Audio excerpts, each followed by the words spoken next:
ಪಾಪಿಗಳೇ ಬಿಟ್ಟರ ಒಳಿತು ಎಲ್ಲ ಕಾಲ ಸಾರ್ತೀರಿ.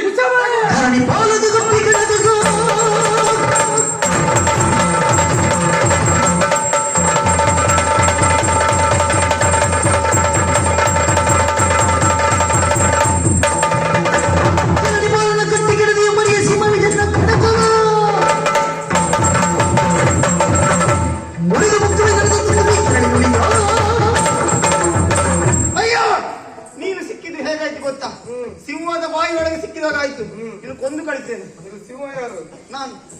ನೀನ ಒಂದ್ ಜಾತಿ ಹೆಗಣವರೆಗಿದ್ದು ಕಡಿಮೆ. ನೀನ್ ನೋಡಿದ್ರೆ ಸಿಂಹ ಅಂತ ಹಾಗಾದ್ರೂ ಹೇಳಲಿಕ್ಕೆ ಮನಸ್ಸು ಬರ್ತದೆ.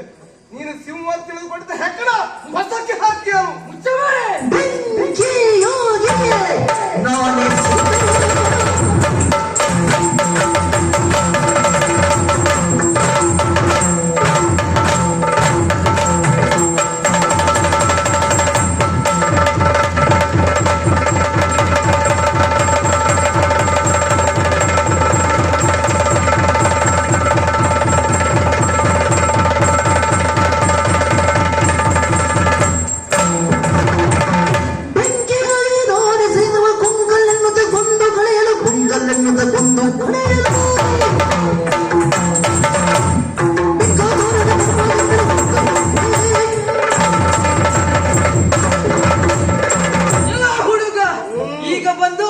ನಮ್ಮಿಬ್ಬರ ಮುಂದೆ ಆರ್ಭಟ ಮಾಡ್ತಾ ಇದೀಯಾ? ಯಾವಾಗ ಬರ್ಬೇಕು ಹಾಗಲೇ ಬರ್ಬೇಕು. ಹೌದಪ್ಪ, ಅದು ನಮಗೂ ಗೊತ್ತುಂಟು.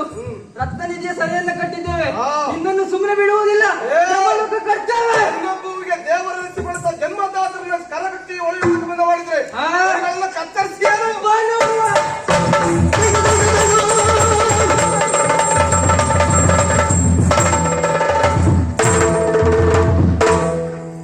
ಹೋರಾಟ ಮಾಡ್ತೀಯಾ? ಕೊಯ್ಲಾಗದೆ ಹೋದವ್ರನ್ನ ಮತ್ತೆ ಯಾಕೆ ಬರ್ಬೇಕು? ಯಾರು ಬರುವಾಗಲೇ ಯೋಚನೆ ಮಾಡ್ಬೇಕು, ಆಗ್ತದ ಇಲ್ವೋ? ಕೈಯಲ್ಲಿ ಆಗ್ತದೆ ನಮ್ಗೆ, ಬೇಡ ಅಂತ ಸುಮ್ಮನೆ ಬಿಟ್ಟಿದ್ದೀಗ. ಹೌದಾ? ಹೌದಪ್ಪ. ಹಾಗೆ ಈಗ ನೀನು ನಮ್ಮಿಬ್ಬರನ್ನ ಕೊಲ್ಲುವುದಕ್ಕೆ ನಿರ್ಧಾರ ಮಾಡಿದ್ದೀಯಾ? ಕೊಲ್ಲುವುದೇ ನನ್ನ ಉದ್ದೇಶ ಅಲ್ಲ, ಶಿಕ್ಷೆ ಕೊಡಬೇಕು ಎನ್ನುವ ಕಾರಣಕ್ಕಾಗಿ ಬಂದವ.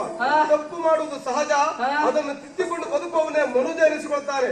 ನಿಮ್ಗೆ ಹಾಗೆ ಬುದ್ಧಿ ಭಾಷೆ ಮನುಷ್ಯರು ನೀವಲ್ವಲ್ಲ, ಅಲ್ವೇ ತಾನೆ? ನೀನು ಶಿಕ್ಷೆ ಕೊಡ್ತೀಯಾ? ಶಿಕ್ಷೆ ಕೊಡು, ನಮಗೆ ಪರವಾಗಿಲ್ಲ. ಆದ್ರೆ ಕೊಡುವ ಮೊದಲು ನಮ್ಗೊಂದ್ ಸ್ವಲ್ಪ ಹಣ ಕೊಡ.